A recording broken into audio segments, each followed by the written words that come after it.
Good afternoon, everybody. Apologies for being a little tardy. Just dealing with some random things. I don't have anything off the top. So, Simon, do you want to kick us off? Yeah, sure. So we saw the announcement earlier that the Israelis have agreed to these 4-hour pauses. Yeah. Yeah, I'm wondering if there's a few more details you can give. Previously the Israelis had said they wouldn't agree to humanitarian pauses without release of hostages. So is there some kind of agreement from the Hamas side that has facilitated this?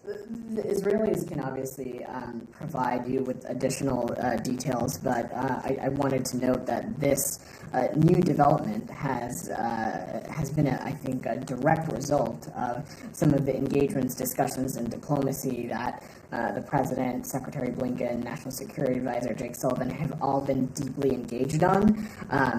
This has been something that has been important to us as well, is assessing avenues in which humanitarian pauses could be initiated to permit civilians to depart, specifically depart areas where there are active hostilities, increase the flow of aid, as well as enable conditions for the release of hostages, which is something that we hope will continue to take place and happen as well, and that's something we're going to continue to keep an eye out. So again, this is not a black and white situation. It's something that we're going to continue to work on with our partners in Israel about these kinds of efforts. And just to reiterate some of the details that were announced, there will be 2 humanitarian corridors allowing people to flee the areas of hostilities in the northern part of Gaza.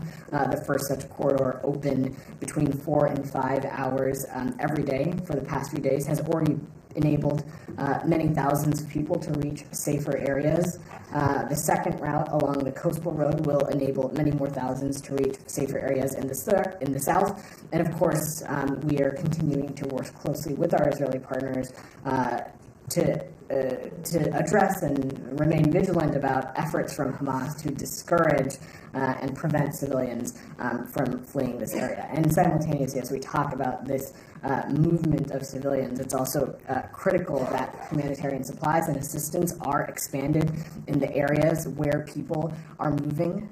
In the case specifically of southern Gaza, over the course of yesterday, we saw 106 trucks of humanitarian aid flow into Gaza through the Rafah crossing. Rafah crossing remains open today for the inflow of humanitarian aid as well as the safe departure of foreign nationals. So we'll continue to work towards this and make sure that there is apt flow each day. So the Rafah crossing is open in both directions now? That is our understanding. That is it, as I said from here yesterday, that it had been closed given some security circumstances. Our understanding at this point is that it is open for the influx of aid and also for foreign nationals to depart. And just on the humanitarian pauses, so one of the images that people have been seeing a lot is a lot of people moving from the north of Gaza to the south. What's the U.S. position on how will these people have some kind of right of return to their, a lot of them are already displaced people from many years anyway, but is there some way that you, in your talks with the Israelis, that you're able to say, anyone who leaves northern Gaza City now during this operation will have the right to return to where they were living before? So you've heard me say this before, that of course a forced relocation of Palestinian civilians from Gaza is not something that we support. It's not a policy that we are pursuing. And additionally, Palestinian civilians who may call Gaza home, we believe should have the ability to return if they had needed to depart for whatever reason over the course of this conflict. Yeah, we're talking about people moving inside the Gaza Strip, but moving from north to south. Right. And what I'm saying is, your question, those who may have departed, I'm saying is that it's our belief that they should be able to return should they have exited for whatever reason. Go ahead, Saeed. Thank you. Yeah. I appreciate it. So you're telling the New York Times to Simon, you're saying that the U.S.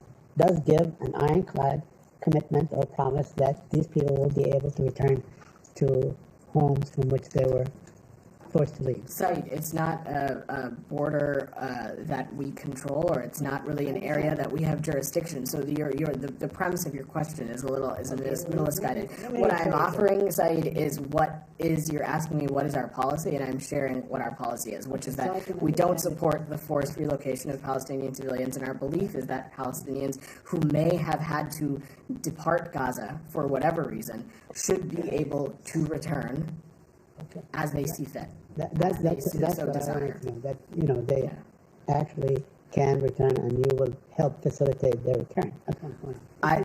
Again, I will just say it is our belief that those who may have had to depart or who chose to depart are able to return. Again, you've heard us be quite consistent about this from the Secretary and others, that the forced relocation of Palestinian civilians from Gaza is not something that we're pursuing.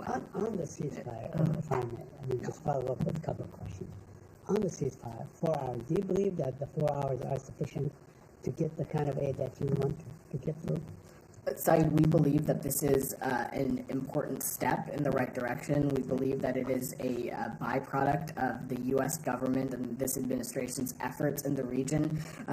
Diplomatically, what the President, Secretary Blinken, and others have been doing around the clock. Of course, we are going to continue to want to see more. We have not parsed our words about the dire humanitarian circumstances in Gaza, and it's something that we're going to continue to engage on with the Israelis on what other avenues are available for ensuring access to humanitarian aid and humanitarian pauses that will allow for the safe movement of civilians. This is a welcome step in the right direction, and we, of course, are going to continue to work with our Israeli partners on what other avenues may be possible. My last issue is, Israel often, and you guys from this podium and other podiums often accuse that Hamas is using people as human shields and so on. They were saying that in Shifa Hospital there was a photograph or surveillance of a manhole and turned out to be just for water. Let me ask you something. Do you have a definition to what is a human shield? Said, it is important here when we talk about this. This isn't, and you've heard me say this before this week, this is not hyperbole. It is fact. Hamas is a designated terrorist organization. It's been a designated terrorist organization since 1997 and has been so over the course of multiple administrations of varying political parties. And we know that there is a vast network of Hamas integrating itself through civilian infrastructure, co-locating itself with key civilian infrastructure, using Palestinian civilians as human shields by doing so, by co-locating itself in such ways. Okay, I just want to remind you that this term was actually invented by Mahatma Gandhi when he was fighting the British, but I'm not going to go into the history and so on. But also I want to remind you that, in fact, in the Israeli-Palestinian conflict, it was the Israelis who introduced the term and the activity. They would bring in the kids, tie them to the jeeps and so on. There are plenty of pictures that I can send you and share with everybody here to disallow or to prevent the other kids from throwing stones at them. Let's not lose sight of the fact. Let's not lose sight of the fact that Hamas has brought this war to Gaza, and they are a terrorist organization that is hijacking the political future of the Palestinian people. Evidan, just my last point. The Israeli Defense Ministry is really located in a densely populated area. So if the situation was reversed and somebody somehow struck a rocket onto that thing and civilians were killed, would you call that a human shield? Would you call that the Israeli Defense Ministry? In any circumstance, in countries around the world, we have been incredibly clear about the moral imperative to ensure that steps are taken so that civilian casualties and impacts on civilians are minimized. Thank you. Can I come to you right after that? Nadia, go ahead. Thank you. Following up on this 4-hour humanitarian food, the White House said that it's going to start today.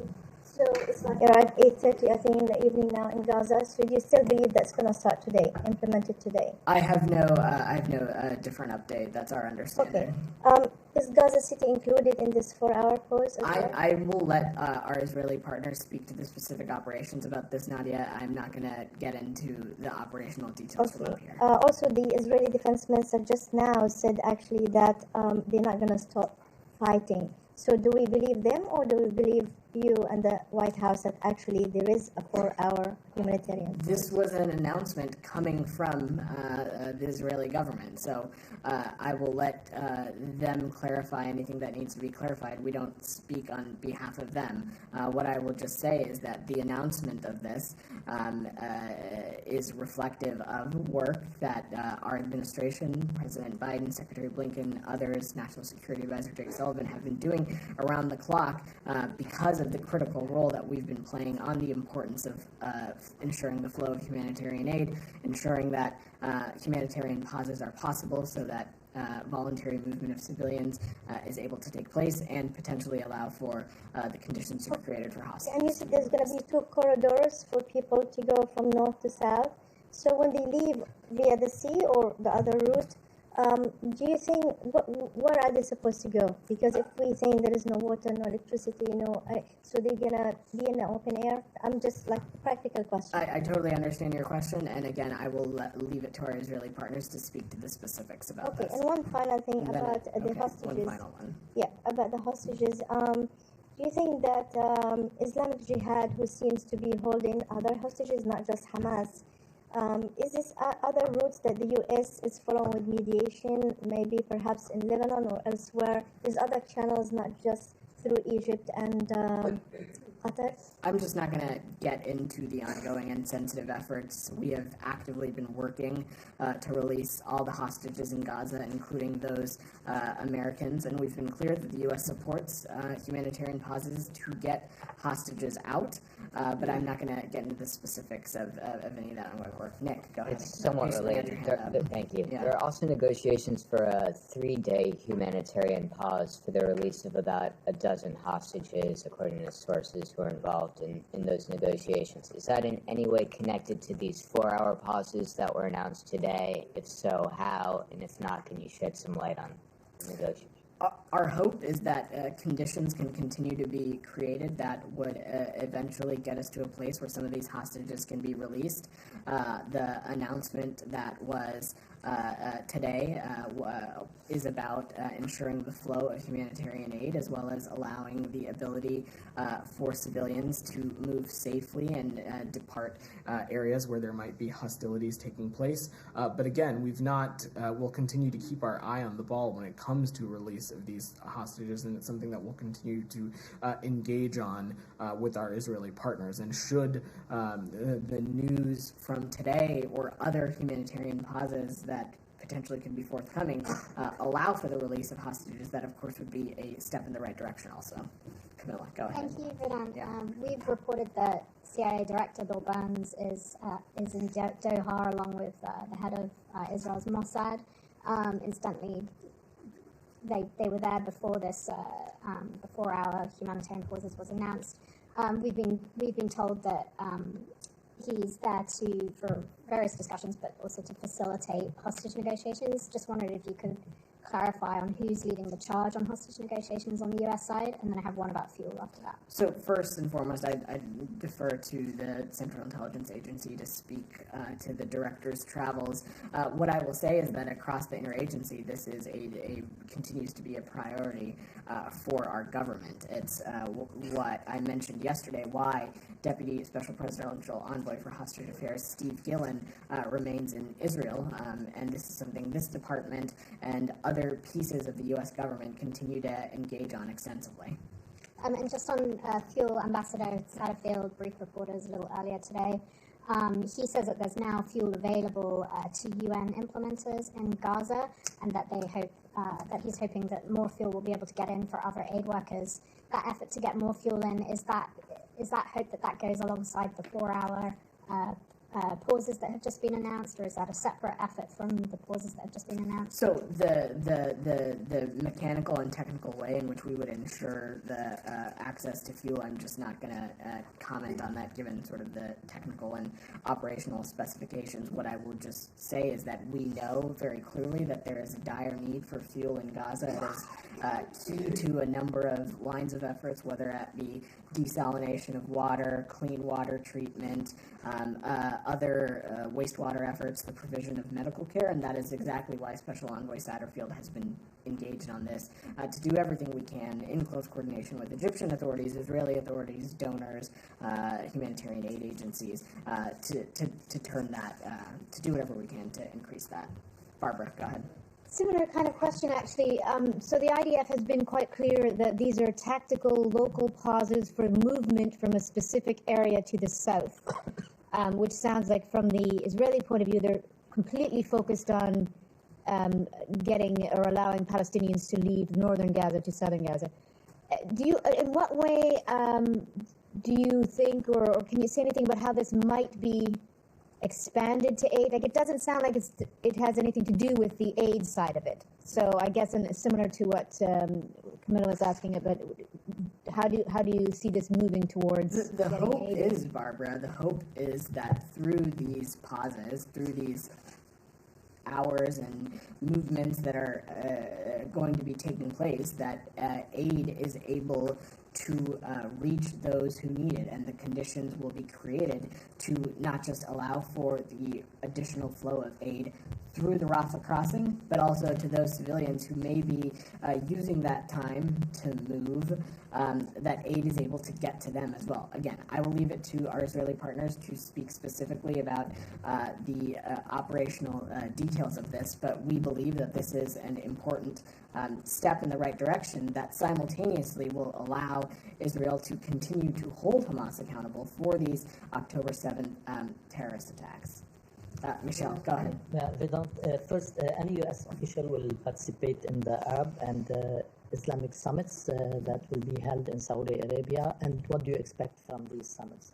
Michelle, those summits are being held as part of, at least our understanding, the Arab League and the Organization of Islamic States. The United States is not an observer or a member of either of those entities, so I don't expect any participation from the United States of America, but we'll be, of course, paying close attention, and I'm not going to get ahead of that process. And more attacks today on U.S. military bases in Iraq after the U.S. reaction yesterday in Syria.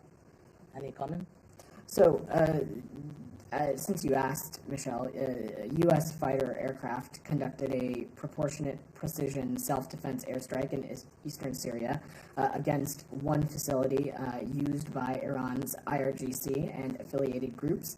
The IRGC and affiliated groups recently directed attacks on U.S. and coalition bases in Iraq and Syria. And as I have said from this podium over the course of the week, we will continue to take decisive military action to defend U.S. personnel in the region. Go ahead. Especially after the announcement of the 4-hour humanitarian pause in northern Gaza today, which would allow people to move to the south. There are some concerns about the integrity of Gaza, and Palestinian President Mahmoud Abbas also today said that any move by Israel to divide Gaza into two sections is unacceptable. I was wondering, how can you address those concerns, and do you share similar concerns about the territorial integrity of Gaza? Rabia, I assume you saw the Secretary's comments in Tokyo yesterday morning, and I think it was a very clear laydown of what we see as steps that can be taken to ensure that this crisis never happens again, and that is setting conditions for durable peace and security. And of course, part of that is considering and thinking about the future of Gaza. And I just was very clear that first, no forcible displacement of Palestinians from Gaza continues to be something that we feel very strongly about. We also feel strongly that Gaza cannot be a platform for terrorism or other violent attacks. We also feel that no reoccupation of Gaza after the conflict ends is something that can happen either, as well as no attempt to blockade or besiege Gaza. We think that these are principles that will help set the conditions for a durable peace and security for the region. One more, please. Sure. I wanted to ask if you have any comments on Israeli War Cabinet Minister Benny Gantz's remarks today, in which, in a tweet, he said journalists who covered the October 7 attack and did not intervene, quote unquote, are no different than terrorists and should be treated as such. Do you have any reactions on that? I've not seen those comments, so I don't have any immediate reaction to offer you for that. Sam, go ahead. Thank you. You just said you're for a durable peace and security, and you want Israel to abide by international law. And then pick up where I left off yesterday. Does the U.S. recognize the Fourth Geneva Convention as applying to Gaza and the West Bank? Sam, I'm not going to get into the specifics of the legal aspects of this. I would have to double check for you. But what I will just say is that we have I don't want to made take clear. up a lot of time if we're going to. Great, we can. No. I mean, I'd like to move on. Okay, wonderful. If you're just going to repeat, it has been long-standing U.S. policy that the Fourth Geneva Convention does apply. Indeed, if the Fourth Geneva Convention doesn't apply, it's not clear to me what legal constraints there are on Israel. The Hansel memo was issued by Cyrus Vance when he was Secretary of State. That was U.S. policy. That's been U.S. policy. Pompeo seems to have said, we're not going to abide by this. Has this State Department, has the Biden-Blinken State Department effectively abrogated decades of U.S. policy and adopted the Pompeo policy on this question? I'm not sure what you're referring to, but the Hansel memo is. I understand what the Hansel memo is, but I'm asking what your question. Does it still apply? Does this State Department still abide by the Hansel? We have had no change in policy as it relates to the Hansel memo, which is something that Matt has spoken to a number of months ago as well. But let me just reiterate, Sam, that this we have. From the forefront of this conflict, we have talked about very clearly the need for ensuring that this military operation is conducted in accordance with international law. That's something we continue to talk about. We continue to abide by that today. But which law? Which law? The Fourth Geneva Convention or not? Go ahead, Alex. Which law? It's a free fire zone if you're not going to abide by the Go ahead, Alex. Convention. Which law?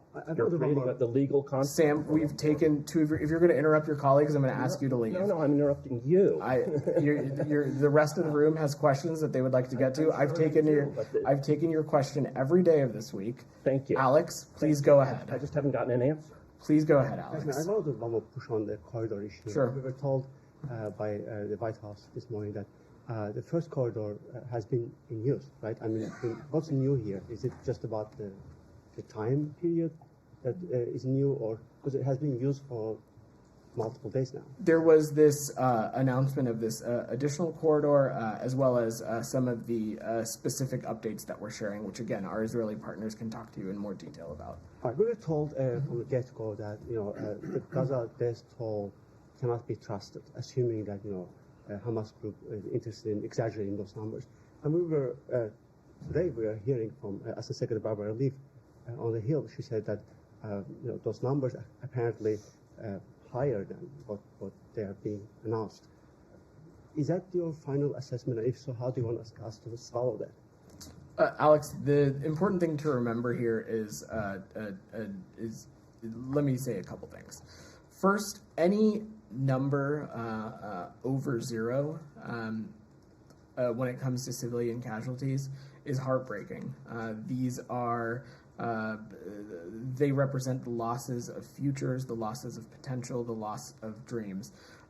When we are talking about the Hamas-run Ministry of Health, what we are saying is that this is a group that has a track record of being untruthful when it comes to civilian casualties. We are in no way trying to imply that there has not been an impact on civilians and that there has not been a significant amount of civilian lives lost in Gaza because of this conflict. we have been clear-eyed about that, and we have not been naive about the impact that this has had on civilians. What we were speaking about before, Alex, again, is just that this is a group that is run by Hamas that has a track record of being untruthful about the numbers. But we take issue with any of these numbers being above zero. One civilian life lost is too much. One civilian life lost is going too far. And that is why we are taking steps to ensure, in close coordination with our Israeli partners, that conditions can be created to minimize civilian casualties. The humanitarian pauses announced earlier this morning are a welcome step in that direction. But is it the final assessment that actual number is higher than the 10,000? I have no reason to dispute what Assistant Secretary Leaf said. I've not seen those comments. I was not participating in that congressional hearing, but I'm happy to check back specifically for you. Sure. Actually, I came to you already. Sure. It's a quick follow-up. Yeah. Yes. So just to clarify, you said that the Hamas-run Ministry of Health has a track record of being untruthful. I just wonder if you could elaborate on that, because the UN has been using their numbers, and in fact, I believe the State Department has used their numbers for its report as well. So I spoke to this at a briefing. I think you were absent at. I was. Yeah. So there is not a different entity conducting this account of this metric right now. And so it is a number the UN uses, it's a number the State Department uses in its own internal site rep and things of that nature. That does not necessarily mean that it is a number that is wholly accurate. But again, the important takeaway here, Barbara, is that any number above zero is something that we will continue to take issue with. But again, there is not, unless the BBC is aware of something that I'm not, there is not a separate entity conducting account for civilian casualties in Gaza, aside from the Ministry of Health that is run by Hamas. So that is the number that we will continue to use internally.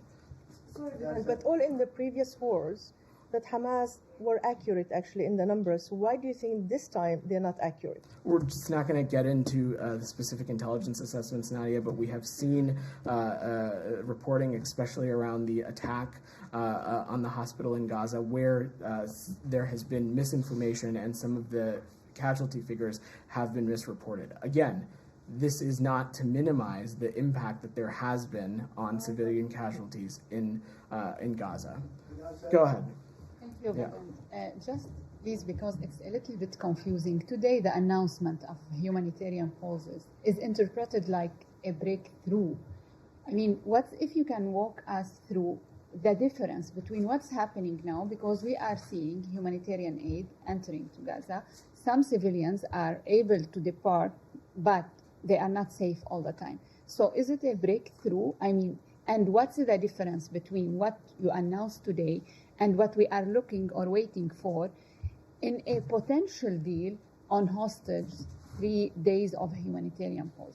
We think that this is a result of our diplomacy and our engagement in the region, and this is something that the Secretary of State, President Biden, Jake Sullivan, others have been very direct about with their counterparts in the Israeli government about the need for pauses and efforts like this. Yes, there has been humanitarian aid flowing into Gaza. Yes, there has been the ability for Palestinian civilians and foreign nationals to be able to not just move within Gaza, but also those who have an intended wish to do so to depart Gaza. What this is about is our Israeli partners sharing with some more specificity about efforts that had already been underway, but also some additional efforts that they are pursuing to ensure that these things can happen. And I will let them speak to those details in more specificity. One more question, yeah. if I may. You've been saying that a ceasefire is only beneficial for Hamas. Do you assess that the current situation is beneficial for Israel, militarily and strategically speaking? I'm not going to opine or comment on the specifics of the military operation. What this is about is ensuring that Hamas is never able to repeat the attacks of October 7th again, which is what a unilateral ceasefire would allow them to do, allow them to regroup, re-strengthen themselves, position themselves to carry out its stated intent of continuing to attack violently against the Israeli people. Goyle, go ahead. Two questions, please. Yeah. One, as far as Secretary's visit to India is concerned, if there were issues discussed like these terrorist organizations, they keep attacking like India, 26/11, now 9/11 US, and now 7/10 in Israel, among other countries, and they keep changing their names. You can ban them, sanction them, anything you can do. So where do we go from here? Future, then they will hold innocent hostages, and then they want to trade them in. Secretary Blinken is heading to New Delhi as part of the 2+2 security dialogue with Secretary Austin, and so I have no doubt deepening our security cooperation will be a topic that is discussed by Secretary Blinken, Secretary Austin, and their counterparts in the Ministry of External Affairs and Ministry of Defense. I will let that trip play out before we share further, but I have no doubt that cooperation, especially in the counterterrorism space, is something that will come up in areas where we can potentially deepen our partnership. Second question, sir. As far as the nuclear weapons of Pakistan are concerned, one minister in Pakistan said that we are not obligated not to sell Ukraine nuclear weapons because we have not signed NPT. And because of the cash flow problem in Pakistan, there is a discussion between Ukraine and Pakistan because ministers met in Pakistan. So what do you have about these comments? I'm sorry, I didn't catch the first part of your question. Nuclear weapons Pakistan want to sell to Ukraine, and Pakistan's minister said that we are not obligated to any international pressure because we have not signed NPT. I have not seen that report, and so I'm not just going to hold back on commenting on it until I see it. Sure, go ahead. Thank you so much about Southeast Asia. What I want to ask you that before I ask you, let me tell you that with the support of USA, Bangladesh government took a zero-tolerance policy in combating terrorism and radicalism. Media reporting the achievement positively contributes to the counter-terrorism effort and national interest of USA. How do you evaluate the achievement of the current government about this matter? So I will speak about this in broad terms that you've heard me say before, that last year we celebrated 50 years of diplomatic relations with Bangladesh, and of course that this is a country that we're looking to continue to deepen our relationships and partnerships with, as there continue to be a number of areas, including trade, cooperation in the climate space, cooperation in the security space, and otherwise, where that potential exists. Thank you so much. I have one-line question. Do you support the unelected caretaker government in Bangladesh as opposition demanding before the general election? Thank you. I'm pretty sure I answered this question yesterday, or the day before that, or the day before that.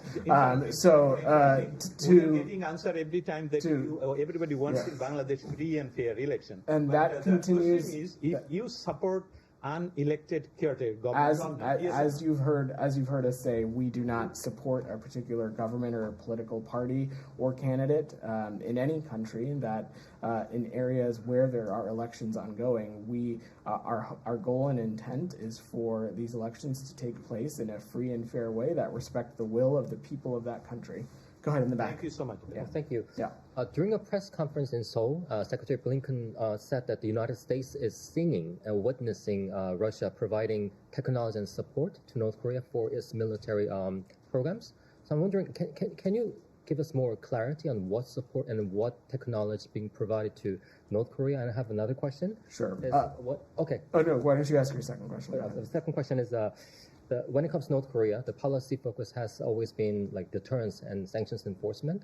But the U.S. obviously has stressed its intent to re-engage with North Korea. But I'm wondering if there are any behind-the-scenes efforts underway to kickstart direct engagement with North Korea at this point. So this is, of course, something that our Special Representative Sung Kim is deeply engaged on. And you're right, we have been clear-eyed that our intent and goal for the Korean Peninsula is a complete denuclearization, and we have been upfront with Pyongyang about our willingness to engage in diplomacy without preconditions, and that continues to be the case. Specifically as it relates to the Secretary's comments, I don't have any additional specifics to provide, but we have seen a track record of countries like Russia continue to carry the DPRK's water, especially in forums like the United Nations Security Council. And our belief is that any country that claims to have relationships with the DPRK or influence over the DPRK has a responsibility to make clear to them that their actions continue to be destabilizing, that they continue to violate a number of sanctions, that their activities continue to be in violation of a number of UN Security Council resolutions also. Go ahead. We'll come back to you, Alex. Yeah. There's a growing concern in Ukraine, today also echoed by President Zelensky, that the war in Middle East between Israel and Gaza has distracted attention from Russia's brutal actions in Ukraine. Do you share those concerns? Absolutely not. We continue to be able to keep focused on the varying challenges that exist around the planet. That, of course, also includes Russia's ongoing assault on Ukraine. It was just a number of weeks ago, Alex, I think even last week or the week before, where we announced yet another tranche of security assistance for our Ukrainian partners. And this is something that will continue to be focused on. In President Biden's Oval Office address, he talked about the importance of not just, of course, ensuring that Israel has what it needs to defend its security, but also that our Ukrainian partners continue the support that they have been getting so that they can continue to defend themselves against the infringement on their territorial integrity and sovereignty. I have a topic, a final one. Sure.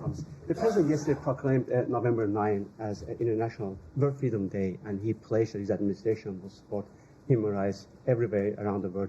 I'm just curious, how is it gonna look like on your end at the State Department? Are you guys gonna beef up your toolkit when it comes to human rights? Who said that? Sorry. The president yesterday announced November 9 as the World Freedom Day. Well, Alex, one of the first things that Secretary Blinken, President Biden, Vice President Harris made clear at the beginning of this administration was the role that human rights is going to continue to play and the forefront at which we put it when it comes to our foreign policy. And that will continue to be the case. Around the world, when we have seen infringements on human rights, we have been clear about that. From this very briefing room, Secretary Blinken regularly comes down to talk about the department's annual human rights report and the conditions of human rights in varying countries and the steps the United States can take to address those. So it's something that will continue to be focused on. Camilla. Circling back to Israel, Gaza, and put it on this building. Today's CBS reported that senior State Department officials have held so-called listening sessions for diplomats in 6 U.S. embassies in the Middle East and North Africa to be able to address any concerns amongst diplomats about U.S. policy, but also any concerns related to the background of diplomats. Can you comment on this at all, and can you give any more information about ongoing efforts in this building to deal with any concerns or dissent among the State Department staff as this conflict continues? Thanks, Camilla. So out of respect to this process and out of respect to the workforce, we'll talk about this in a little bit more broad terms than the specific engagements. But broadly, I would just say yes, it has been incredibly important for Secretary Blinken and this department's leadership to be able to engage directly with the workforce on a variety of areas. First and foremost, ensuring that this workforce knows and has access to the various resources that exist in the federal government, should they be interested in taking advantage of some of those resources. Additionally, we also recognize that this has been a trying time for our workforce around the country, and so just as we would here in D.C., we've ensured that our missions around the world, particularly those that might be more heightened attention right now to what's happening in the Middle East, have access to those resources and are able to interface with department leaders about not just what's happening in the region, but the ways that this department can continue to serve them. Michelle, go ahead. What's your understanding of the photojournalists who took footage for the October 7 attacks in Gaza? I've seen those reports, Michelle, and I just don't have any comment to offer on those right now. Nadia, go ahead. So the president apparently just told reporters now that he was asking for a longer humanitarian pause in Gaza. So do you think that with $14 billion that you give them, plus the $4 billion, plus all the leverage and the weapons, the president cannot get what he wants from the Israelis? Cannot even extend it beyond 3 days? Nadia, the announcement that was made public today is something that this administration, including the president, including the secretary, it's something that they wanted to, of course, see happen. But as I said when speaking to Nick and Simon, this is not a moment in time, black and white, this happened and therefore another step can't be taken. We will continue to work directly with our Israeli partners, as we have, about what other options are available to ensure the flow of humanitarian aid, to ensure that civilians are able to be kept out of harm's way. That's something that we're going to continue to work towards. You feel frustrated that you don't get more than 4 hours, 3 hours? Today's announcement was a welcome step, and we have never taken our foot off the gas, and we'll continue to work directly with partners in the region about the seriousness we place on the flow of humanitarian aid. Mikhail, go ahead. Thank you very much, Ramadan. You said many times the last 2 days that you are against the occupation of Gaza by the Israelis. But everybody forgot it, I think. You said that you are against the occupation of Ukraine by the Russians. And in my opinion, you are very right to say that. But can we say that you are also against all the occupations in the world? For example, of the occupation of Cyprus by your allies, the Turks? Mikhail, each circumstance is different, and it would be inappropriate for me to offer a broad brush comment like that on every case across the world. Another question. Yeah. Do you have any good news, maybe, to share with us about Sweden joining NATO, for example? Can you tell us if Hungary has removed the obstacles, if Turkey removes the obstacles? Any news? This is something that our diplomats in Ankara and Hungary are continuing to work around the clock. The secretary raised this with Foreign Minister Fidan on his travels. Of course, this is something we have not held back the importance that we have placed on seeing that Sweden ascend to NATO as swiftly as possible. We have long felt that the conditions laid out under the trilateral memorandum of understanding under the Madrid summit have been met, and that Sweden is ready to be a NATO ally. Go ahead. Thank you. Yeah. The question is about Russia and Latin America. Sure. 2 days ago, the State Department alerted about a disinformation campaign happening in different media markets in Latin America with nefarious purposes, allegedly by Russia. Can you detail the specific media markets that you're worried about and the nature of this campaign? I'm happy to check with the Global Engagement Center about specifics that we can share. We can follow up with you on that. Go ahead. Thank you for taking the question. So I have some questions about the upcoming APEC summit. So I know that you guys don't want to get ahead of the president and the secretary's schedule, but I'm wondering if you can share some details about what might be the top topics or issues that can come up during the summit, especially with regard to the meeting between President Biden and the Chinese leader Xi Jinping. Well, you're right. I'm absolutely not going to get ahead of the president's schedule or the secretary's own schedule as well. But let me just say that we are thrilled to be serving as APEC's host this year.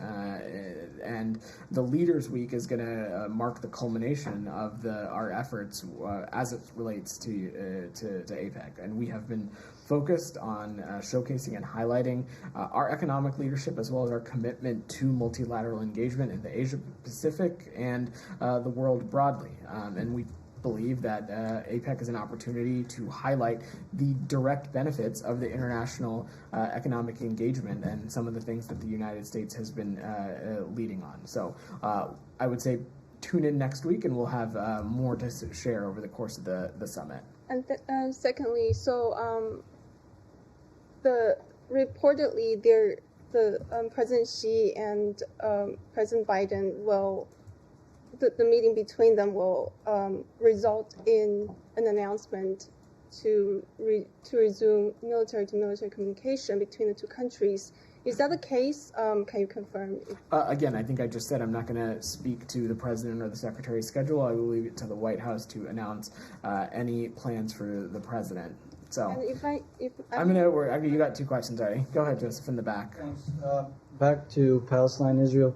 The UN High Commissioner for Human Rights yesterday said that the quote-unquote the atrocities perpetrated by Palestinian armed groups on October 7th were heinous. They were war crimes. He also said the collective punishment by Israel of Palestinian civilians is also a war crime, and that the unlawful forcible evacuation of civilians is as well. Does the U.S. agree with the UN assessment? I spoke about this earlier this week when it relates to questions about any of these kinds of legal determinations. We have a rigorous process in place for evaluating these kinds of things and have not made that assessment in this case. But this is a situation we're going to continue to pay attention to and remain in close partnership with Israel. It's an ongoing evaluation as things develop day by day. I spoke to this earlier in the week. Again, we have a rigorous process in place, and it's not an assessment that we have made thus far. Second, just quickly, do you believe? I mean, this is the UN saying it, which is seen as a objective side by lots of folks, including this administration. Do you believe that the U.S. reputation, specifically among traditional Arab partners and allies, has taken a hit because of what the UN is saying are war crimes? And you said this earlier, that you guys uphold human rights and preach about human rights across the world. And many folks are saying, including the UN, that there are human rights violations being committed by the Israelis. Let me just say that the secretary, as part of his travels, twice in the past month, has engaged deeply with our partners in the Arab world about steps that can be taken to address the current ongoing situation in Gaza. First and foremost, steps that we can all collectively take to further hold Hamas accountable for those terrorist attacks on October 7th. Steps that we all can collectively take to ensure the flow of humanitarian aid. And you've seen partner countries take actions and steps of their own when it comes to the provision of humanitarian aid. And we, of course, welcome that. And that's something we're going to continue to work on as well. Go ahead. Thank you, sir. Secretary Blinken is in India, and India-Canada tensions are escalating, especially after the expulsion of more than 40 Canadian diplomats. Is the U.S. still trying to mediate or asking India to cooperate with the Canadian investigation of the murder of Khalistani leader Hadith Singh Nijjar? This is something that we're, of course, continuing to engage on with our partners in India, as well as our partners in Canada as well. Sir, one more question, if you allow me. So don't you think by ignoring Israeli brutalities in Gaza, United States is sending a wrong message to the powerful militaries and powerful countries around the world that they can do anything by killing thousands of innocent people, including children, on the name of self-defense? If tomorrow any other powerful country or powerful military do the same thing, what will be your position there? From podiums across this government, you have not seen us parse our words about the moral and strategic imperative to minimize and take steps to ensure that civilian casualties aren't taking place over the course of this conflict. And that's something that we're going to continue to raise directly with our Israeli partners. You've seen us do so. We've laid out steps that could potentially be taken to minimize this. We welcome the news today on the humanitarian pause, and we'll continue to work at this. Last question, Simon. Come back to this project. You talked about the rigorous process that's in place to assess in different situations, crimes against humanity, genocide, those kind of things. Could you just clarify? It sounded like there is a rigorous process in place to make those determinations, but you haven't initiated a process. That is correct. I think a colleague from your exact newsroom asked the same question a couple days ago. No, I'm not at all parsing the importance of the question. I just think I've spoken to it a couple times this week. I'm not going to get into the specifics of those rigorous processes. These are internal deliberative processes. Right. That is a par for the course when we talk about the ways in which we go about this. But there is a rigorous process in place, and we have not come to that conclusion in this specific case. Whose decision is it to initiate that rigorous? It is a process across the interagency, is my understanding, but I'm happy to see if we have any specifics we can share. Can you say sort of it would be something initiated by the Secretary of State to say we're going to look into. Again, I don't want to misspeak the specifics of the parameters of how they work, so I'm happy to check back and get back to you in a broad sense. You were asked about it a couple of days ago, so I thought you might have had a chance. Again, I'm happy to check the specifics for you. All right. Thanks, everybody.